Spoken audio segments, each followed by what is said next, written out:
সকলোৰে মুখত এটাই কথা যে মোৰ গোলাপজোপা লতা হৈ গ'ল আৰু ফুল নুফুলে বুলি। আজি আপোনালোকক মই লতা কেনেকৈ হয় তাৰ ওপৰতে এই ভিডিঅ'টো বনাইছোঁ। আপোনালোকে ভিডিঅ'টো সম্পূৰ্ণকৈ চাব, তেতিয়া আপোনাৰ গোলাপজোপা কিমান সুন্দৰ হ'ব তাৰ বিষয়ে জানিব।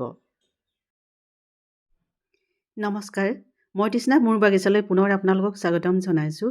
এই ফুলি থকা ইন্দ্ৰমালতীখিনি অতি সুন্দৰভাৱে ফুলিলে আৰু ইয়াৰে কিছুমান বিক্ৰী হৈ গ'ল আৰু কিছুমান নিজৰ বাগিচাত ফুলাবলৈ বাবে মই ৰাখি দিওঁ, বিক্ৰী নকৰোঁ। আৰু এইটো হৈছে এলেচিয়াম, খুব সুন্দৰ ধুনীয়া আৰু ইয়াৰ প্ৰায় বেছিভাগখিনি বিক্ৰী হৈ গ'ল। এইটো আগতে কৰা ভিডিঅ', কিন্তু কিছুমান মই নিজৰ বাগিচাত সজাবৰ কাৰণে বিক্ৰী নকৰোঁ। খুব সুন্দৰ ধুনীয়া ৰঙৰ ইন্দ্ৰমালতী এইখিনি পাইছিলোঁ আৰু অতি সুন্দৰ ৰংখিনি। এইখিনি যদি নেক্সট ইয়েৰ বচাব পাৰোঁ তেতিয়াহ'লে বেছি ভাল হ'ব, কাৰণ কিন্তু বাৰিষা বতৰত কোনো কথা ক'ব নোৱাৰি, কাৰণ গোটেই বাগিচাখন বুৰি যায়, আপোনালোকে সকলোৱে দেখিছে। আৰু এই ৰংটো দেখিছে, ইমান ডিপ কালাৰ, ইমান সুন্দৰ ধুনীয়া। আৰু এইখিনি পাহি মেলিলে ইতিমধ্যে, মই কিন্তু বিক্ৰী নকৰাকৈ ৰাখি দিলোঁ। আৰু কাৰণ বাগিচাখনত যদি ফুলি থকা ফুল নাথাকে, কেৱল বাগিচা পাতিটো লাভ নাই, কেৱল বিজনেছৰ কাৰণে মই বাগিচা নাপাতোঁ। কিছুমান মই নিজৰ বাগিচাত ফুলাবৰ কাৰণে ৰাখি দিওঁ আৰু বিক্ৰী কৰিবৰ কাৰণে কেৱল মই ফুল নলগাওঁ। আৰু তাৰে কিছুমান নিজলৈ ৰাখোঁ আৰু কিছুমানেহে মই বিক্ৰী কৰোঁ। আৰু এইটো দেখিছেনে, কলিটো খুব বেয়া ধৰণে ভাঙি থাকিলে, হয়তো আমাৰ ডগীটো কাম হ'ব। ডগীটোৱে বহুত ভাঙে, আজি আকৌ ভাঙি থৈছে বেলেগ ইন্দ্ৰমালতী। এই ভিডিঅ'টো কিন্তু মই আগতে কৰিছোঁ দেই। এইখিনি পাহি মেলিলে, আগতেই পাহি মেলিলে। এইখিনি পাহি মেলিলে কিছুমান বিক্ৰী কৰিলোঁ, কিছুমান নিজলৈ ৰাখিলোঁ। আৰু বেগুনীয়া আপোনালোকে এভেইলেবল পাব, খুব সুন্দৰ সুন্দৰ ধুনীয়া ৰং। এইখিনি এতিয়া গোটেইখিনি পাহি মেলিলে। এইটো আগতে কৰা ভিডিঅ', মই আপোনালোকক অকণমান দেখুৱাই দিছোঁ, কাৰণ মই এতিয়া নতুনকৈ ভিডিঅ' কৰিবলৈকে সময় পোৱা নাই, বহুত বেলেগ ধৰণৰ কামত ব্যস্ত হৈ আছোঁ। আৰু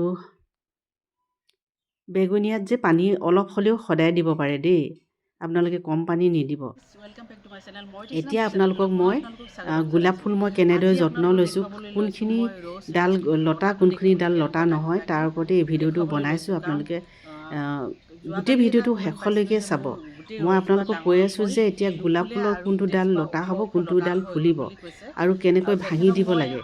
আৰু গোলাপ ফুলত কিছুমান ডাল শুকাই যায়, সেই শুকাই যোৱা ডালটো আপুনি কি কৰিব, এই সকলোখিনি কথা আপোনালোকক কৈছোঁ মই ক'ম। যদি ভিডিঅ'টো ভাল লাগে শ্বেয়াৰ কৰি দিব, আপোনালোকৰ আত্মীয়লৈ শ্বেয়াৰ কৰি দিবলৈ পাহৰি নাযাব, কাৰণ অতি দৰকাৰী। গোলাপ ফুল এতিয়া সকলোৱে সংগ্ৰহ কৰা সময় আৰু সকলোৱে কিনিছে নিশ্চয় নাৰ্চাৰীৰ পৰা। আৰু বহুতৰ লতা হৈ যায় বুলি আপত্তি কৰে, সেইটো কাৰণে গোলাপ কিনিবলৈ ভাল নালাগে বুলি কয়। এয়া দেখিছে, এইটো এটা লতা ডাল, ওপৰত ডাঙৰ ডালটো সেইটো লতা নহয়, তাত কলি মাৰিছে। আৰু এইটোৱে গুৰিৰ পৰা যিটো গাঁঠিটোৰ তলত যিটো এটা মানে কলি নথকাকৈ এটা ডাল ওলায়, সেই খুব ধুনীয়া হয় দেই ডালটো। এইটো ডালটো দেখিছে কিমান ধুনীয়া দেখিছে। এইটো ভাঙিবলৈকে বেয়া লাগে, কিন্তু আপোনালোকে মাজতে পেটতে কাটি দিলে কিন্তু সি আকৌ বেছিকৈ পোখা মেলিব, 3-4টাকৈ একেটা ডালতে পোখা মেলিব, কিন্তু ইয়াক গুৰিতে ভাঙি দিব লাগিব। মই হাতেৰে ভাঙি দিছোঁ, কাৰণ কেঁচি বা কটাৰীয়ে কাটিলে মাজতে কাটা হ'ব আৰু সি আকৌ বেছিকৈ পুলি পোখা মেলিব। গাঁঠিটোৰ তলত থাকে সাধাৰণতে, আৰু একদম তলৰ পৰা একেবাৰে মাটি ভাগৰ পৰা কিছুমান ডাল ওলায়, খুব ধুনীয়া ডাল, তাতে কলি পৰে। কিন্তু কিছুমান ডাল আপুনি কিন্তু গোলাপত সদায় চেক কৰিব, আপুনি কোনটো লতাত কোনটো বা কলি ওলাব, সেইখিনি আপুনি নিজে নিজে জ্ঞান আহৰণ কৰিব পাৰিব যেতিয়া গোলাপত লাগি থাকিব আপুনি একেৰাহে। এইটো এটা দেখুৱালোঁ আপোনালোকক, গোলাপৰ কোনটো ডাল হেৰি।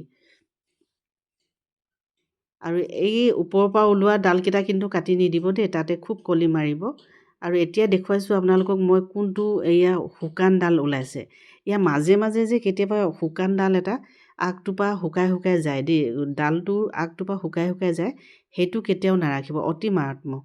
সেইটো এটা বেমাৰ হয় গোলাপ ফুলৰ, আৰু এইটো এনেকৈ কাটি দিব লাগে। সেইটো শুকান ডাল যদি আপুনি ৰাখি দিয়ে গছজোপাত, তেতিয়া কি হ'ব, সেই শুকান ডালটোৰ পৰাই লাহে লাহে লাহে লাহে গোটেই বেলেগ ডালখিনিত, অন্য ডালখিনিত সেই বেমাৰটো আৱৰি ল'ব আৰু গোটেই গোলাপজোপা এটা সময়ত মৰি থাকিব। এনেকৈ বহুতে গোলাপ মাৰি লয়, কিন্তু চেক কৰিব লাগিব। আমি যিকোনো ফুল ৰুবলৈ হ'লে একেৰাহে মানে আপুনি যদি ডেইলি চাব পৰা নাই, 2 দিনৰ মূৰত হ'লেও চেক কৰক, গোলাপজোপাৰ পৰা লতা ওলাইছে নেকি, তাৰ পৰা শুকান ডাল ওলাইছে নেকি, সেইখিনি চেক কৰিব লাগিব। আপোনালোকে ভিডিঅ'টো একেৰাহে চাব দেই। যদি ভাল লাগে শ্বেয়াৰ কৰি দিবলৈ পাহৰি নাযাব। যদি নতুনকৈ মোৰ চেনেলটো কোনোবাই চাই আছে তেতিয়াহ'লে চেনেলটো ছাবস্ক্ৰাইব কৰি ল'ব।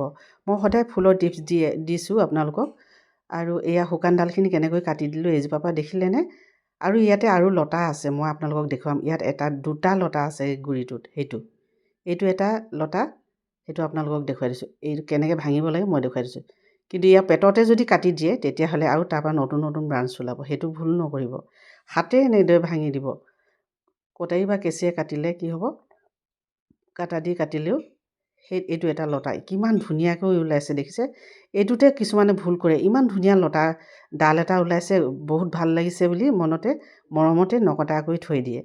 তেতিয়া লাহে লাহে এই লতাখিনি ডাঙৰ হৈ কি হয়, বাকী যিখিনি ভাল ডাল, যিখিনি লতা নহয়, যিখিনিৰ পৰা আমাৰ ফুলজোপা ফুলিছিলে, সেইখিনি ডাল এই লতাটোৱে একেবাৰে নিখকটীয়া কৰি গোটেই গছজোপা এটা সময়ত মাৰি পেলাই দিয়ে, মৰি যায়। আৰু গোটেই গছজোপা লতাই হৈ যায়।